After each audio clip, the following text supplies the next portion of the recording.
Good evening and welcome to the Pompey Politics Podcast. I'm Ian Tiny Morris. And I'm Simon Sansbury.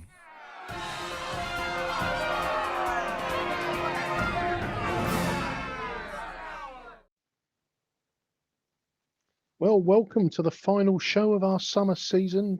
Parliament may have already chucked their hand in and headed off for their summer holes on Thursday, and Laura Koonsberg and all her chums didn't fancy turning up for the politics show this morning. But Portsmouth's premier podcast, political podcast perhaps, are still here bringing you all of the things that matter to the people of Portsmouth. And we have an absolute titan of local politics joining us this evening. Welcome, Steve. Hello, Ian. You happy with Titan? Well, I've been called many things. That's the first time that's been used. So marvelous. Right, Simon, are you poised? Are the technical? Have you ironed out the technical demons? I have indeed. I am poised like a coiled zebra. Welcome back, Steve. Great to have you back. Nice to see you too, Simon. I've just got even less hair than I had about 10 minutes ago, but we'll explain that later on. Here we are. So, our last show. Should we dive straight into the questions, Ian?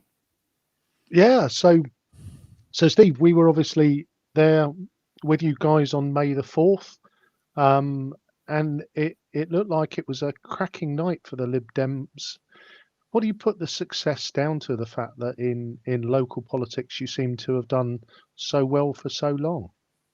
Well, I think it's probably part of a national picture as well. I was at the LGA conference week before last. And when I was last at the Evening Leaders event in 2019, we had a couple of tables in a restaurant, and this time we had the entire restaurant. So there is a resurgence going on with us nationally, and we as a party have always grown from the roots up, and with a strong emphasis on local government. So I think that's part of it. But I also think on a local basis, we graft. You know, we go out, we hit the streets. I did 35,000 steps on polling day and felt every single one of them. And we get our message out there, and we talk to a lot of people, not just in the election period, but throughout the year, regular newsletters and updates. Most of us interact regularly on social media. People know we're available. I deal with emails all the time from people right across the city. So I think it's a mixture of all those things. I think the national picture with the Conservative Party being in what can only be described as free fall is always helpful to us. But equally, you know, Labour seem to have decided that they're Tory light, really, not coming out with much clarities, but seem to spend most of the time at the moment explaining why they're not going to do things rather than why they are. And as we know, there was that local split in the party, and most of their activists run off to support one of their former councillors on polling day. So when you roll all that together, then it's quite easy to see why we were particularly successful. But we won 7 this year. We won 6 in previous years. So, you know, we're steady, and we work very hard in the wards where we have the councillors. There was a lot of talk on the night about the Lib Dem family. Yeah. You know, a number of councillors who returned referenced it in their speech. How would you describe the Portsmouth Lib Dem family? Is it like other families with tensions, and is it all a bit lively on Christmas? But give us your view. Yeah, I mean it is. I mean we're not related to each other, and you know, if it wasn't for politics, then we're very different people. We might not, you know, naturally be people who run off to the pub together, but we have a very, very strong bond and an absolute determination around our vision for Portsmouth. And when we need to come together and work together, we do that absolutely, and with a great deal of energy. And any, you know, minor differences and disagreements that happen in every organisation disappear, and you know, we're focused on achieving the goal. And when somebody needs a helping hand, they get one. And generally, we tighten together as a group and function really, really well. So I know people like to paint disagreements. I've even had people suggest that there was some kind of coup and Gerald stood down, which is complete and utter nonsense, since he's still on the cabinet and spent a great deal of time working with me to make sure that I was prepped for taking over the leadership of the group. So, you know, I think we will always have differences internally. I think that's the nature of politics, but we're a strong unit, and we work really closely together. And I guess that, Portsmouth being the unique city of blue in the north, red in the south, and gold in the chamber. You referenced some national issues there, Steve. Do you ever see a resurgence of the Lib Dems in Portsmouth potentially with a chance of taking a national level seat? Never say never. We have to operate within political realism, and Stephen Morgan's won in the last two general elections, and his majority went up considerably last time. People clearly see Labour nationally as the route that's the anti-Tory candidate at the moment. We benefited from that for a very long time, and we may well benefit from it again in the future. I mean, nobody has a seat for life. People stand down, people have fallings out with their own party and resign. We're seeing loads of that at the moment. So who knows what the future holds. The adage, a week's is a long time in politics is absolutely true. And with the right person in the right circumstances, I'm absolutely sure that we're more than capable of recapturing either of the parliamentary seats. Marvellous. Simon. Brilliant. So in what way, Steve, would you say that your leadership differs from that of your predecessor, Gerald Vernon-Jackson? Well, I think there's an inevitability that it will be and is different because we're very different people. What we're focusing on and what we want to achieve, though, is the same. So people aren't going to see some sort of major U-turn or sailing off in a different direction with lots of different priorities. That's not going to happen. We're following on from the commitments that we made over the last few years, which the people of Portsmouth clearly like and endorse. So there's not going to be a change in terms of policy. There'll be a change in personality. We're not cut from the same cloth. He's been here in Portsmouth a long time, and I think he's probably bruised from many more battles than I am, and therefore that sort of helps to shape you over a period of time. But I've tried to come in with the approach that I'm prepared to listen to and work with other people. He always said the door was open. Often nobody wanted to walk through it. I'm hoping that will be slightly different now, and that people will give me a chance to try and work more collaboratively on those things that we can. I'm seeing evidence of that, and I'm grateful to the other group leaders for giving me a hearing and to date working effectively. So I think that will be a difference. And I think I'm born and bred Pompey. It runs through my veins, and everyone knows that Gerald from somewhere else, even though he lived here 20 years. I think it does just give me a slightly different perspective on things. So I think that's inevitable that will play out in some of the interactions that I have and some of the understandings that I have of the city. So, but other than that, you're going to see steady as she goes. Okay, lovely. Thank you. So we've been covering local politics now for the last 4 years, Steve, and obviously we look at the full council agendas, and there are often calls, particularly from other parties, for the administration to find additional monies to spend on what are often worthwhile causes. I guess one of the challenges of being in administration is the fact that you have to make difficult choices. So the question is, how do you go about kind of making the decisions about what does, and I guess more importantly, what doesn't get funding, and how do you prepare for the unforeseen events as we go through the financial year? So we all know that local government's taken an enormous funding cut over the last 15 years or so. We've got less than half of the controllable spend that we used to have, and of the money that we have got left, a very big chunk of that is committed to adults and children's social care. So it doesn't give you a lot of flexibility.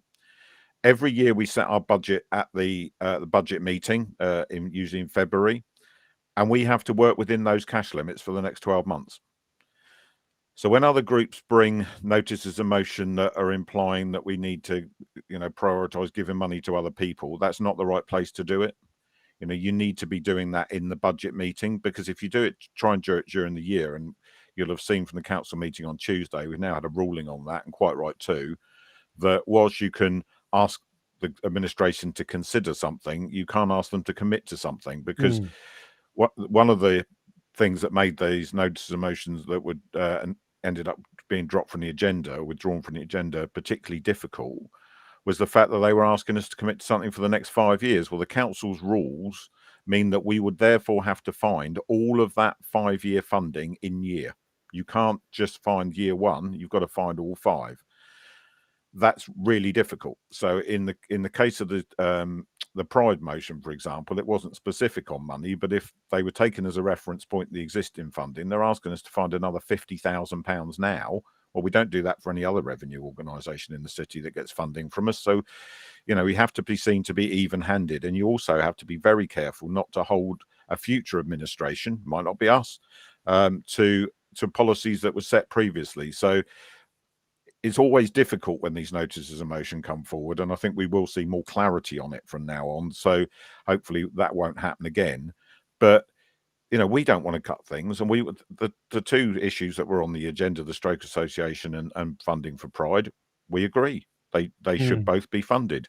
Whether we're able to or not is a completely different question, because if you're working within a cash limit, and take for example adult social care, what do you cut to fund that? Because you've got to take the money from somewhere else. It just doesn't magically appear from somewhere. So, and you also want to give an organisation like that some kind of, you know, security to say you're going to fund for at least X period of time. And again, that means taking more than the current year's funding opportunity, and that means cutting other things. So there are difficult decisions to be made, and I know, because I've been in opposition, it's easy to say, oh well, this particular issue that we're raising the profile of right now is massively important. But so's everything else. And so are all the other services that are being provided to help vulnerable people across the city in a plethora of different ways, all of which are under huge pressure. We've done an awful lot to protect adult social care and bring a huge amount of extra funding into children's social care, and it's still nowhere near enough. And you're seeing councils all across the country filing Section 114 notices because they're going bust. And they're going bust because they don't take difficult decisions, and they don't put forward budget savings that they then follow through on, using reserves inappropriately to try and smooth things over and put off the tough calls. We have to make the tough calls. If we don't keep the council solvent, then the council will go in special measures through a Section 114 notice, and it will be run by commissioners from government. Nobody wants to see that here. We're nowhere close to that situation happening, and I'll do everything I possibly can on my watch to make sure that it doesn't. Because although there are tough decisions, that will be the toughest decision of all, losing control of our own destiny.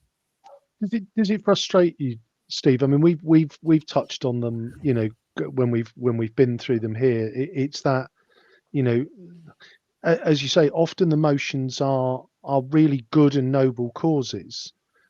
But does it frustrate you that sometimes it almost feels like they're being used slightly as political footballs? Because the fact is, the opposition parties, you know, no, there isn't a big, you know, chest full of spare cash in Steve's office. Does it frustrate you when those motions come forward? Yes and no. It's politics, Ian. At the end of the day, people want to shine a light on something and get all the people that care about that to think that they're the only people in the room that care on their behalf, and therefore get their support. And so it does frustrate me to some extent, because we care about it too. You know, we put a 3-year funding commitment in to support Portsmouth Pride. Portsmouth Pride are in absolutely no doubt whatsoever of the Liberal Democrat administration's backing for what they do, and they do a huge amount of good across the city with the LGBTQ plus community all year round, not just at that event. But we can't keep adding more and more money further and further into the future. That's just not responsible behaviour. Does it make good politics to bring a notice of motion about it, though? Yes, of course it does. So I don't get cross about it. I understand why it happens. But if you were watching the live stream on Tuesday, I did get up when the Stroke Association notice of motion was struck from the agenda by the city solicitor, and go outside to speak to the deputies who come, who were understandably very cross that had happened and wanted the whole debate to happen and be heard. But I was very clear with them. If they want us to do something about that and they want to make their case, we will listen. And ultimately, it is the administration that will have to make that decision. So as much as people get latched onto the idea that a debate and a vote in the chamber on an issue like that is going to make a difference, what's ultimately going to make a difference is us being able to decide that there's somewhere else we can take the money from. And that's a really tough decision to make. No, it is the it is always much easier to sit on the sidelines with your popcorn telling you that you've missed a bit, isn't it? Well, it isn't. I've been in opposition too, so I know what it's like. And you're not cited on all of the problems that are going on. Members get regular briefings, obviously, to whichever party they're in, but they don't necessarily see the full picture because they're not embedded in it in the day to day. They're not cabinet members at the end of the day, and that they don't hold the leader or deputy leader position, so they can't have that overview unless they spent an inordinate amount of time making sure that they did, and no one expects them to. But what I always expect is that people come to me with rational and sensible arguments. Yep. And for some of those notices of motion, the one that struck me again was the Stroke Association one. Councillor Heaney made a point that it had been put through and approved 2 weeks before the council agenda was actually published, which is again 8-9 days before the council meeting. So that's nearly a month. And apparently it was so important that it was discussed there and then on the spot because the clock's ticking. Well, why didn't Councillor Heaney contact me and make an appointment to see me and make the pitch for how important it was a month earlier? Because he could have done. My door's open. I wouldn't have refused a meeting with him. I wouldn't have refused a discussion with him and the Labour group on it. But so it's not really all about the notice of motion for its content. It is about the political opportunity. And I do feel sometimes that when there's people who are really seriously emotionally invested in something that are hanging their hat on that debate thinking that's going to change the world, it's a bit unfair. Yeah, so that makes absolute sense, Steve. Simon. So kind of on a similar vein, quite a lot of the motions that come to full council are calling on the council to take a line in issues that aren't actually within its gift. So either to write to those with the power to affect that, whether that's writing to national government or writing to one of the 2 city MPs, for example. But what's your view on the value of those sorts of motions? What do they add to the functioning of the council? I think it does depend on the issue. So sometimes, although it's not something that we can change locally, it is something that's having a big impact locally. And at the moment, I've just written a very long and detailed letter to Southern Railways over the decision to close ticket offices, because I do think there's some very serious issues there. So it's a national direction that's been given, but it's going to have a local impact, particularly with Cosham. So should we be debating those things and making representations on them? I think we actually should. Some of the bigger stuff, I mean, when we had 2 notices of motion, I think, on one agenda over Brexit, well, that's just an opportunity for people to be able to posture in a council chamber. It's not going to change anything ever. And actually, who cares what the councillors in Portsmouth think about an issue of that nature? So it depends on the topic. Both of those are national issues. One of them has a big local impact that we may be able to put some influence over. The other one we weren't going to be able to put any local influence over. So case by case basis for that. Sometimes it's just a case of shining a light on an issue and if every council around the country is doing that, maybe government does start to take notice and look at that. If, for example, there's a lot of stuff under the climate agenda that we can't change locally. You can't get group of government leaders around the world to sit in a room and have a sensible conversation with each other, let's face it. So that being the case, it's very difficult to think that we can change that locally, but there are local impacts. Air quality, for example, is one of them. And so very much an issue by issue basis for me, and not something I would want to see stop, but I must admit that sometimes I look at them and think, why? Yeah, indeed, and I guess that's kind of our question, because some of them have sort of action points like that, but others seem to essentially just be putting on record the council either supports or registers its displeasure at a certain issue, depending on which side it is. So it, I guess, as you say, issue by issue, is that like you say, does it really change anything, or is that actually just very valuable to the people of the city because it shows that the will of the council is on their side per se? Is that at least useful? Is that, would you say? That's it's an element of it. I mean, it is difficult to give a blanket view on this because there are a plethora of things that come up during the year. But I think people do want to know what their local politicians think about some of the big issues of the day, as long as it's not swamping council agendas and we're not discussing the important stuff that's happening locally. So it's always got to be a balance. And I don't like notices of motion, and my party's put them down in the past. I'm not pretending for a minute that we're whiter than white here. Everyone's done it. And it's because it's something that they, as a particular group, have a passion about, and they want the local electorate to understand that. So I'm not against it in principle. It's just that, when it's clearly something that we can't do anything about, and I'm writing yet another letter to somebody, there's another local politician that does that on a daily basis, multiple times per day. I'm not always convinced of the value of it, but I will do it if I think there's a point. Thank you.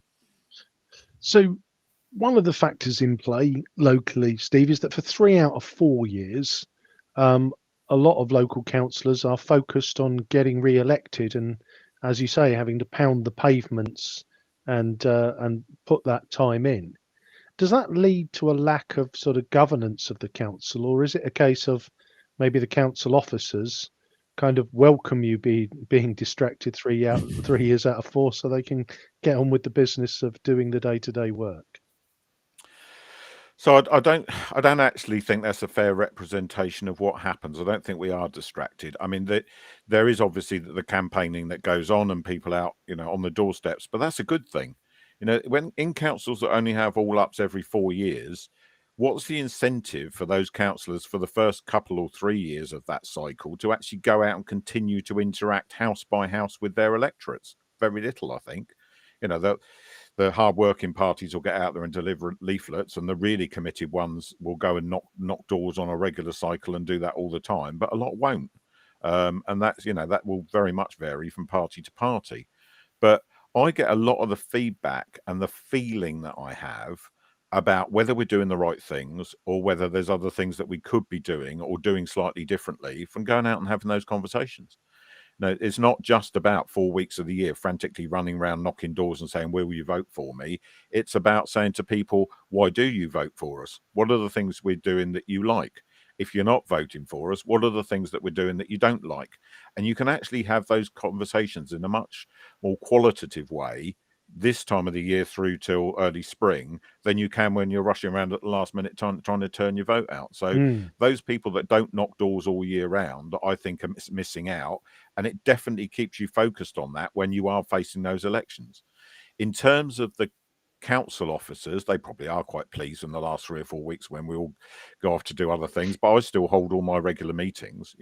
Some of the stuff that's sort of sensitive to the pre-election period, which is what we now refer to PERDA as, and cross-party meetings and stuff often won't happen during that period because they're politically sensitive. So there's a bit more time in your diary, but you're not going out knocking doors all day, every day. You're not delivering leaflets all day, every day. I'm still very much focused on the day-to-day running of the council. It's only really the last couple of days where that drifts. And, I had council meetings on the day after polling day this year. So, I think the perception that we all just drop everything and rush off and leave the officers to it is not really an accurate one. And if we had all up elections, well, then you're prone to sudden swings and changes of issue. If you look at 2014, probably would have had 18 UKIP councillors or more that year. Would that have been good governance for the city? In my personal opinion, not. And I guess that's always the balance, isn't it, Steve? Because we see national elections and we see the national issue. And if we look probably 3 years ago, the Conservatives got a bit of a vaccine boost and their vote held up. And obviously the last 2 years, it's not gone well for them. But I guess with only a third of the councillors ever being up for election, I guess the flip side to that is kind of it feels like that there is never going to be a significant change in the council. So I guess it's that stability versus the national versus local. I don't underestimate the stability, Ian. We've had huge churn in the council actually over the last few years. I was first elected in 2016. Less than 10 councillors been on the council outside my group longer than that. None of the Labour Party have been on since before 2018. Councillor Heaney was a councillor before, but that was quite a long time ago. None of the Portsmouth Independent Group have been on more than, what, a couple of years now. The Community Independents were part of that Labour group, so again, more recent. The same applies to Councillor Smythe, who's currently sits as an independent. So the only longevity really is in my group and the Conservative group, and even in the Conservative group, it's slipped a lot in the last 2 or 3 years with people standing down or losing their seats. And it is important. I'm seeing a lot of them at the moment, and we're trying to put it right, where because people need more training because they haven't got the sort of lived experience of these things, it can lead to bad decision making. So we're not seeing it yet, but it's important that people are upskilled and understand why things happen. And all the group leaders are recognizing this. And one of the issues that we discussed recently, I won't say which one it is, but we were all in agreement that we need to make sure there's more training in place for the new members in my group and the new members in theirs as well, because it's important that we do have that good governance and that strength. So with all ups every 4 years, you can have all that churn happen in one go. And loads of councillors marching in wanting to change the world the following day, having put all this stuff on a leaflet and finding out that they can't, and that can lead to a lot of frustration very quickly, because they realise that actually the world's not that easy to change, because if it was, the people already doing it would have changed it. And I guess that's a fair point, Steve, isn't it? It's that element of new count, and I guess it's great to have some new blood in, some new zeal, and but there is that element of it always looks, even to us, to Simon and I, who are outsiders but are interested, it's a complex machine, and it isn't necessarily as easy as just having a lot of energy and a passion that to make fundamental changes. It's not, and I still see that on every day. Casework comes into me, and you look at the issue somebody's got, and it's blindingly obvious that they're right, and that what they're moaning about should be fixed. But the process to fix it ain't that simple. People moan about all sorts of stuff. The one that I've just finished doing this afternoon, just before joining you guys, was around vans and cars parking up on the pavement. Yep. It shouldn't happen. It blocks access, particularly for people with disabilities or young mums with buggies, etc., young dads with buggies, or fat people with guide dogs. I'll leave you to say that in. But the fact of the matter is, we can't enforce those people to move them. Only the police can do that, and they don't. So it's a frustration to me, and the residents quite right, shouldn't be happening. Does happen, can't do anything about it. And people write back, but you're the council, you must be able to do something about it. Well, I can agree that we should be able to do something about it, but must, no, sorry, we can't. And with planning, that happens every day. Why is this happening? Why you'll know the one. Why are the council building all these student flats all over the city when we had never built any? And it's because of national planning laws, as simple as that. Decision making needs to be transferred locally, and it hasn't been. So, I understand the residents' frustrations, but again, they're writing to us on a daily basis, and they know they've got power because we have elections 3 years out of 4, and they want us to listen and take note. And very, very few people ever get a very short answer from me. I try and give them as much information as I possibly can, because to me, it's really important that people understand how the process works, even if it's not the outcome that they want to see. They need to understand the why. No, I think that's maybe one day I'll get my drop curb. I'm 2 and a bit years and waiting, so I might rather. I shall make it my point to write to you. As my local councillors have not fixed it yet. So, Simon. Well, if there's a rational explanation behind it and a legal way of sorting it out, and it's the right thing to do, then you should have a drop curb, and that goes to anybody who writes in. I had one of the Conservative councillors write to me. I won't say which one. Not long after I became leader, saying, "Look, there's this issue where there's a drop curb, and he watches a family with you've got a child with disabilities struggle because it's not got a yellow line across it or a white line across it, and it was obviously an omission, and people were parking there legally when they shouldn't have been, but it's not got that official designation, and the family were having to go all the way to this corner of the road to go down there and then walk back up the centre section of the road to access their vehicle. That's just not right. So he'd had a couple of attempts over probably more than a couple actually, of getting to the officers and saying, can this be fixed, and not got an appropriate response. I said to him, I'll do what I can. Let's see if we can sort it. It's now on the list to be sorted. So should that be the case, he should have been listened to as a ward councillor. I'm quite clear on that. Shouldn't have taken my intervention, but if I can intervene and do those things, I always will. And I've told all councillors, if you've got problems and you don't think the officers are coming back to you appropriately, I need to know about it. Excellent. Simon.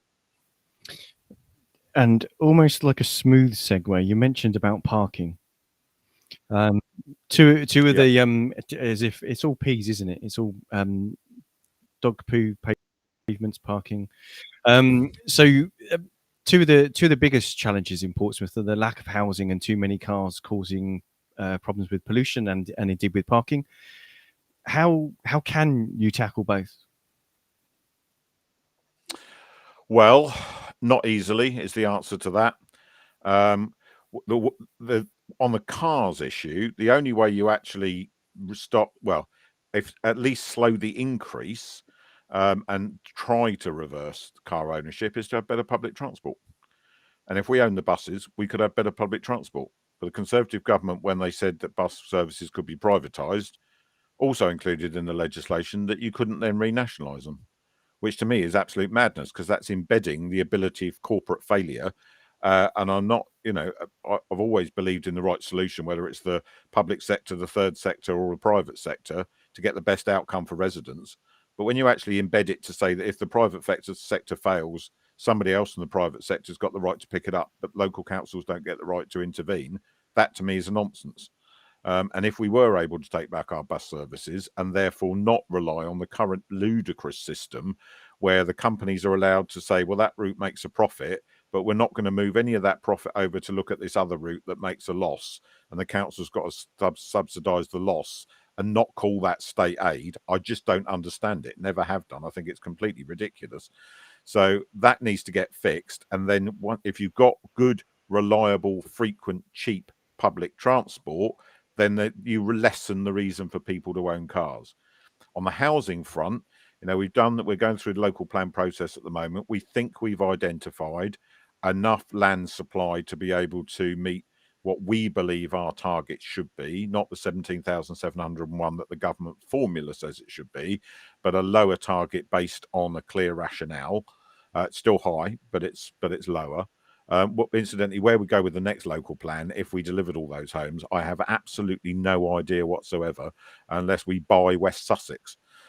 So it's completely stupid, but we have to deal with it. Everyone knows that whatever housing numbers we put in the local plan, we won't deliver them, because no council does, which is why the funding for the calculation formula is stupid. And one of the things that frustrates me on a daily basis is stupid, and that is those two things to me hold the city back, because we should be able to think more strategically on our housing numbers, and we should be able to think better about public transport. And until we can, both of those things are nigh on impossible to fix. But we've got good housing numbers coming forward on the Tipner East site. We've got the city centre north plan to deliver over 2,000 new homes up there. We need to be making sure that every bit of brown land that's not got an economic use is being redirected for housing purposes. I do disagree with the Cosham councillors about master planning Cosham. I think we should do. They said they didn't want to. One of them's now no longer a councillor, and I'm hoping that situation changes, because actually the alternative is to see piecemeal development, and then when the next local plan comes round, the bits of land that are left, guess what? They'll get tower blocks designated for them. Who wants that? So, and that's why working across the council and the different groups to get the best outcomes is important. But you can't square the circle on these two issues unless there's change and shift at Westminster level. Thank you. And just touching on the public transport there, Steve. I mean, we're very fortunate, aren't we, that we've got a rail line that runs, literally you couldn't go any further if you fall in the sea. But then, you've got the major conurbation at Portsmouth and Southsea, at Fratton, Hillsey, and then, you turn up towards Cosham. But I guess it's that, there's 2 trains an hour that sort of follow that route. Okay, there's another one that sort of branches off and goes to Havant. But is that really is that good enough, or is there, and is there anything that is this another one where, because of the franchise system, that the local council really can't have any influence at all on, how many trains are running into and out of the city? I can write a letter. There's lots of letters get written, but no, not directly. But you're right; it's completely bonkers. I mean, we've got that rail spine that runs through the city. If that just had a regular service that fitted in between the other services, channeling backwards and forwards up north and south, and it was an affordable service, that's the key thing. All these people that said, "Oh, we should have had a tram," and we've got a flipping tram. It's on a railway line. It's called a train. So we could easily have that connectivity if we were able to influence the rail companies to lay them on, but that's not going to happen. But I completely agree with you. It's daft that we've got the ability to do that and we're not. But I am hearing at the moment that some of the forecasts are that train journey times to London are going to get longer and train journey times to Southampton are going to get even longer. Well, that's not going to encourage more people off the road, is it? No, and I mean that has always, I think, as somebody who is forced to use public transport much more than I'd like, it is that comparator of, if I can persuade my wife to drive me, and I live literally a 5-minute walk from Cosham Station, but there is no journey that isn't at least doubled or trebled in length by waiting for a sporadic train service. So it does, as you say, people are talking about trams, and I had the good fortune to live on the route of the Gosport Light Railway for 10 years, which never quite happened. But there's that element of Portsmouth still has that railway spine, and it does feel like an underused solution when we're talking about the climate crisis and the amount of traffic that's coming in via the main arterial routes into the city. Yeah, I completely agree. I mean, it's one of the reasons why we know you use public transport because of your lack of sight. And that's a real concern for me around these ticket office closures, Ian. I don't know what your thoughts are on it, but Cosham's going to be the most affected station. It's your main point of contact with public transport. There's not going to be the office open. We're trying to get clarity at the moment, or whether on the periods when the office is closed, does that mean they're locking the toilets as well? Because that's another amenity removed. And it's all very well saying that they're going to have people to signpost at the major stations, but that also means that if you do get on a train at one that isn't, so if you got on in Cosham and you couldn't get a ticket from anybody at the station, you haven't been able to buy it online, you get on the train, you're told you can buy it on the train, but you don't know how much that ticket's going to be. So you're asked to get on public transport to go somewhere without knowing what the price of it is. You can get one from the guard if there's one on there. The other option that they're saying is that you need to get off at a priority 1 station, which is one of the ones that will have that full manned service, and get your ticket, get a proper ticket, and then get back on a train. So you're being asked to interrupt your journey in order to do a job that they should be doing for you. The whole thing just doesn't make any sense. It's clearly a cost-cutting measure in the short to medium term, because we all know what will happen. They'll move them out of the ticket offices, they'll put them on the station platforms, they're all smiley and happy for a period of time, and then they'll gradually go through natural wastage and we'll end up with a worse service. So, nationally, we should be encouraging more people to get on the trains. In Portsmouth, we really should be, and trying to get a better service. And then yet again, we're taking a retrograde step. So we'll go a little bit off piste because you've asked me the question, Steve, and I will give you. So my perspective on this is it absolutely depends on what happens to those people, because currently when I approach Cosham Station, there are often two. If I approach before lunchtime, there are 2 people. There's one person in the ticket office, and there's one person who is there who's able to act as a sighted guide and can assist me in getting on the train. If I arrive after lunchtime and I've booked assistance, then they'll send somebody from Fratton. But if I arrive and I haven't booked assistance, the person in the ticket office can't help me. So they are fulfilling a different role, so they can give me advice, but they can't help a disabled traveller onto the train. So there is that element of, from my perspective, if the people in ticket offices are redeployed, retrained, and are mobile and can sell you a ticket whilst on the move in the same style that the guard can, and or can help you on the train, I actually think it's a better solution. Now, this is not the view of the majority of the disability charities, including my own. As you say, if all it is just, let's shut it down and Caution becomes like Porchester, an unstaffed station, then that for me is significantly worse. But I think there is an element of, one of the challenges that you find is I know, and my guide dog knows, where Caution ticket office is. But there's an element of, if I was to pull up in a station which I didn't know the layout of, then obviously, my dog, good as he is, I can't whisper in his ear, go and find the ticket office, because he doesn't know where it is. So there is an element of, if there were more trained staff on the platforms who are able to help, then for me that would actually be a step forward. But if all it is, closing the ticket offices and then not replacing that with people, then for me that is a very retrograde step. Yeah, I agree. Right, so we've gone off piste. Simon's probably now looking terrified. So let's go to our next question, Steve, which is, it's the magic quest for 22 in local council. I think the Lib Dems have always been very successful in the south of the city and sort of edging north.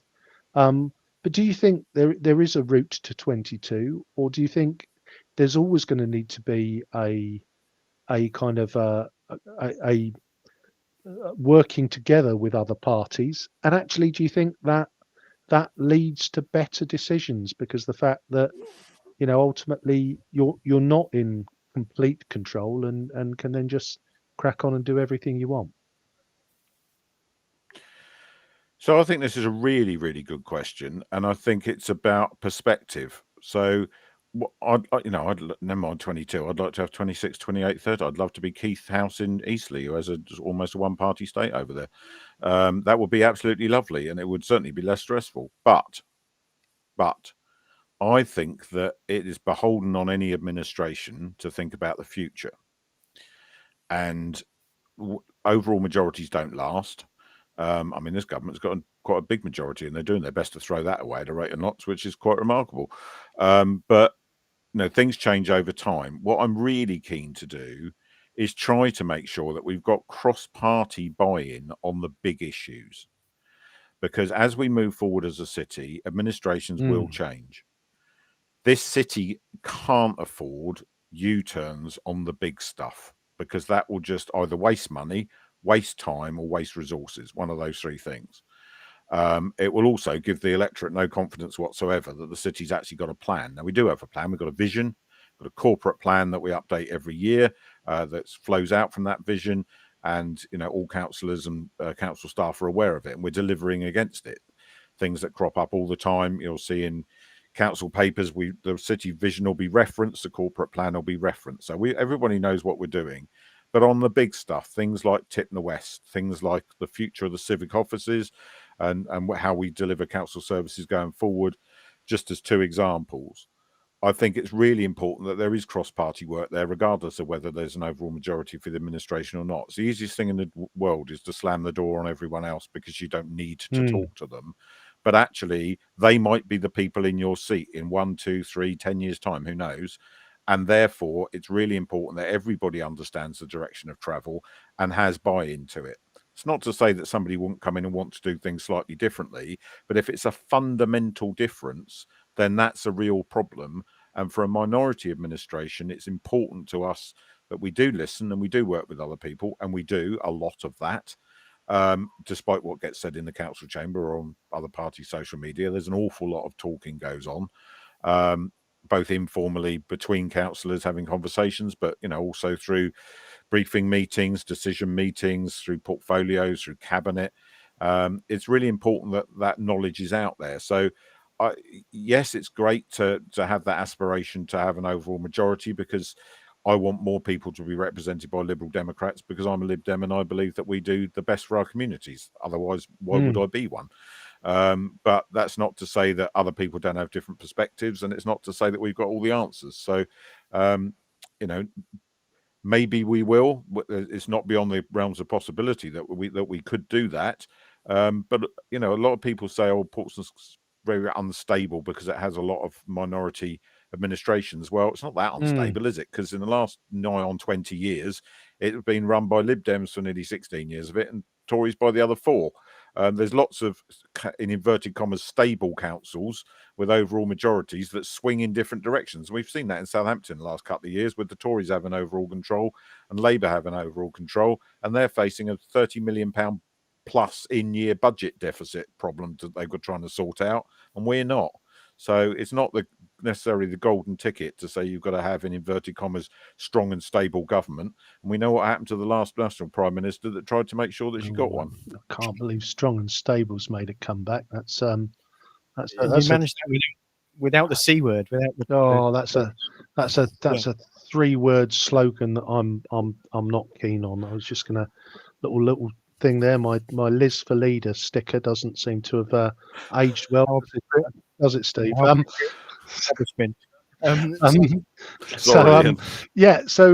So I guess my sort of little follow up to that, Steve, is sometimes there's this accusation that because of that 3 and 4 year cycle, that the really big issues, which are gnarly and ugly, and the only solutions to them are potentially going to be unpalatable to the electorate, that they kind of sit on the back burner.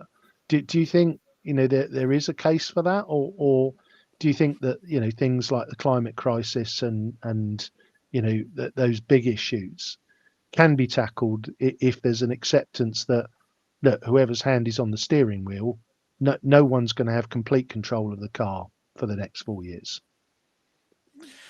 Yeah, I think it's a bit of a mixture, really, because on some stuff, no disrespect to the members of the other opposition groups, but what I really want to know is what people out in the city think, which is why doing meaningful and quality consultation on the big issues is really important. Because as much as we all like to think that we represent every single person that voted for us on every single issue, that's not the reality. And people make a decision on balance which party they're going to support. So it's a fool who thinks that every single person that put the cross in the Lib Dem box at the election to put them into office, when the same for other parties, automatically endorses everything that they believe in. So going back out and checking in with the community on a very regular basis is the most important thing, but also in engaging with those other councillors from those other parties in that process, so that they're out being part of those conversations too. And this is stuff we've done very successfully with the party in Hillsey events, etc., and party in Cosham and things that we've done over the last couple of years, and getting people in to have more than just a straightforward tick box conversation, and actually talk to them in depth. It's been a brilliant piece of consultation going on around the Hillsey Lines project at the moment, which was part of the Levelling Up Fund money. And I've been up there. I've seen the independent councillors up there. I've seen the Conservative councillor up there. I've seen the Cosham councillors engaging with it. And we all chat about, what's going on and what the issues are with it. It's a multi-million-pound project. You're never going to get everybody to agree on everything, but you do need to make sure that you're regularly checking back in with the electorate, the residents in the city, and not just those people that vote, but everybody, and trying to take the councillors with you wherever you can. So, yeah, a bit of a mixed picture, really, I guess. Excellent. So, as someone with a proud history in the arts and music scene in the city, how would you describe the current provision in Portsmouth? Not enough, not enough, not enough. Having said that, there's a huge amount of great work going on here at the moment. I mean, we've got the Look Up Paint Festival coming up that the council supported. And again, this is another example of cross-party.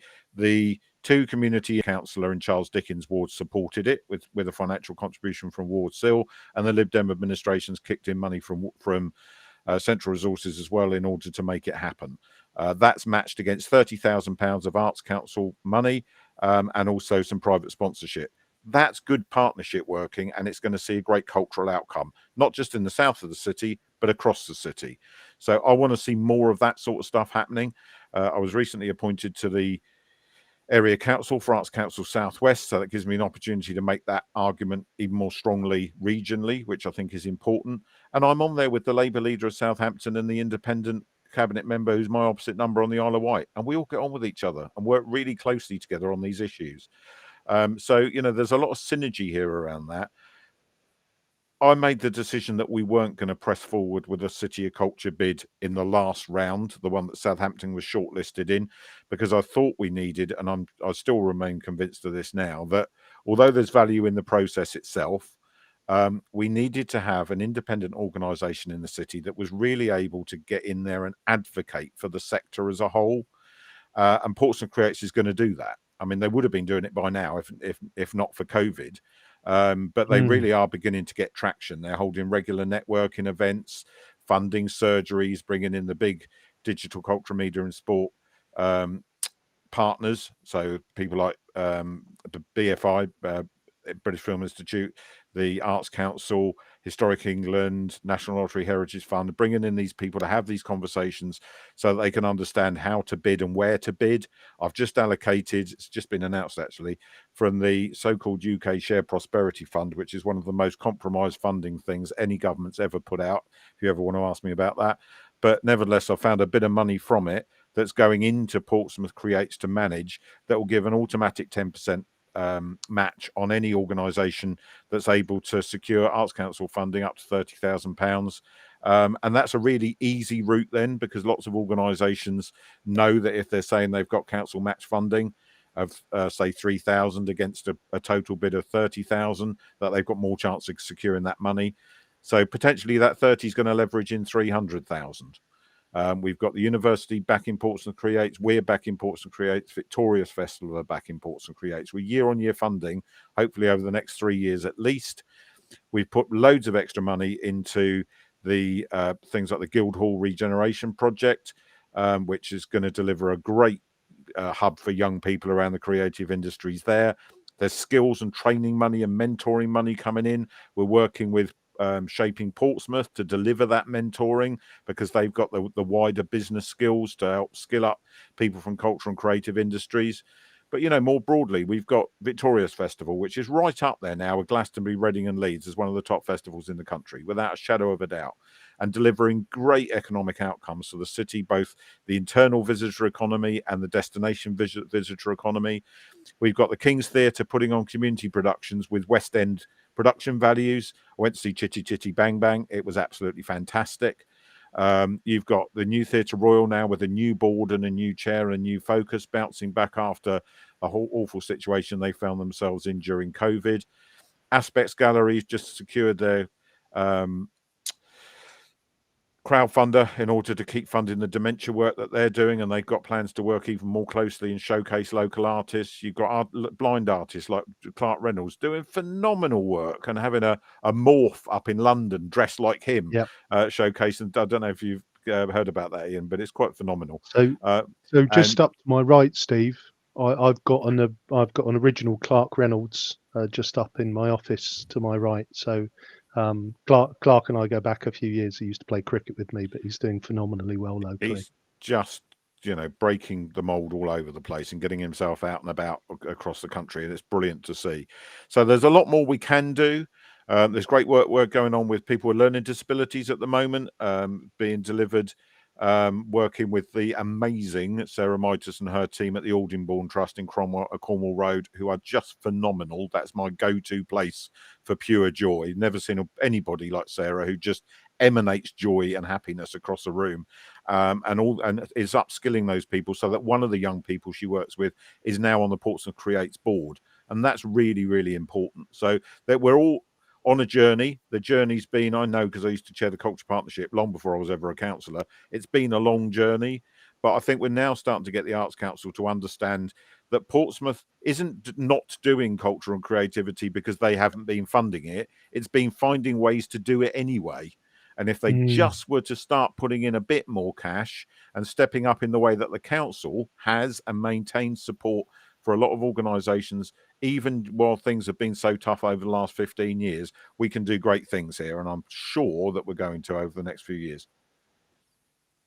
Yeah, and I'll amen that, Steve, as somebody who regularly attends local music and theatre events. I think we are we're very fortunate, again, from the Guildhall through to the Wedgwood Rooms, to have such a diverse range of kind of venues in our city that turn out. There's something for everyone there, I think.